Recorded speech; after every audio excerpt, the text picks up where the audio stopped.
Technology పెరుగుతున్న వేళ చిన్న పెద్ద అనే తేడా కూడా లేకుండా ప్రతి ఒక్కరి వద్ద స్మార్ట్ ఫోన్ దర్శనమిస్తోంది. ఉదయం లేచినప్పటి నుంచి రాత్రి పడుకునే వరకు ఫోన్ వాడుతూ సోషల్ మీడియా లోకంలో మునిగి తేలుతున్నారు యువత.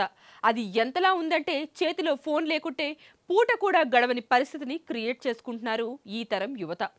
స్మార్ట్ ఫోన్ వినియోగాన్ని ఒక వ్యసనంలా మార్చుకుంటున్న యువత చిన్నపిల్లల్లో ఎన్నో మానసిక సమస్యలు ఏర్పడుతున్నాయని కేంద్ర ప్రభుత్వం తీవ్ర ఆందోళన కూడా వ్యక్తం చేస్తోంది. డిజిటల్ వ్యసనంతో దేశంలోని పిల్లలు అలాగే యువత ఎన్నో ఆరోగ్య సమస్యలతో బాధపడుతున్నారని, అది ఎంతో తీవ్రమైన పరిణామాలకి కూడా దారితీస్తోందని తెలిపింది. కేంద్ర ఆర్థిక మంత్రి నిర్మలా సీతారామన్ గురువారం పార్లమెంట్లో ప్రవేశపెట్టిన ఆర్థిక సర్వే 2025-26లో డిజిటల్ వ్యసనంపై పలు కీలక వ్యాఖ్యలు కూడా వెల్లడయ్యాయి.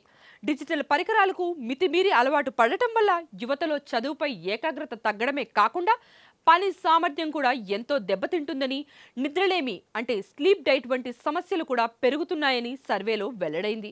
ముఖ్యంగా 15 నుంచి 24 ఏళ్ల వయసున్న వారిలో సోషల్ మీడియా వ్యసనం ఎక్కువగా ఉందని, ఇది ఆందోళన, డిప్రెషన్, ఆత్మ న్యూన్యతకు కూడా కారణమవుతుందని తెలుపుతోంది.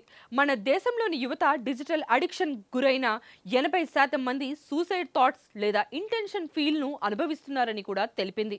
ఆన్లైన్ గేమింగ్, సోషల్ మీడియాలో ఇతరులతో తమను పోల్చుకుని చూసుకోవడం, గంటల తరబడి సోషల్ మీడియా పోస్టులను లేదా రీల్స్ను స్క్రోల్ చేస్తూనే ఉండడం వంటివి వారి మానసిక ఆరోగ్యంపై కూడా తీవ్ర ప్రతికూల ప్రభావం చూపుతున్నాయని వివరించింది. ఈ సమస్యను పరిష్కరించేందుకు కేంద్ర ప్రభుత్వం ఇప్పటికే పలు చర్యలు చేపట్టినట్లు సర్వే వెల్లడిస్తోంది. మానసిక ఆరోగ్య సహాయం కోసం టెలిమానస్ కార్యక్రమం ద్వారా ఇప్పటి వరకు 32 లక్షల కాల్స్ స్వీకరించినట్లు తెలిపింది. ఇదే కాకుండా టెక్నాలజీ వ్యసనానికి చికిత్స అందించేందుకు బెంగళూరులోని నిమ్షాన్స్లో షట్ క్లినిక్, ఆన్లైన్ గేమింగ్ను నియంత్రించేందుకు ప్రత్యేక చట్టం 2025ను కూడా రూపొందించినట్లు తెలుస్తోంది. డిజిటల్ పరికరాల వాడకాన్ని పూర్తిగా నియంత్రించడం సాధ్యం కానందున ప్రత్యామ్నాయ మార్గాలపై దృష్టి సారించాలని సర్వే సూచించింది. పాఠశాలల్లో డిజిటల్ వెల్నెస్ పై అవగాహన కల్పించే పాఠ్యాంశాలను ప్రవేశపెట్టాలని సూచించింది. ఇదే కాకుండా పట్టణ ప్రాంతాల్లో ఆఫ్లైన్ యూత్ హబ్స్ ఏర్పాటు చేయడం వంటివి చాలా అవసరమని తెలిపింది.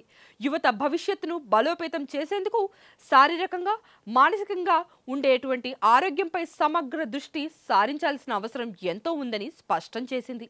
Please subscribe to the channel and download the Politicos app from the links in the description.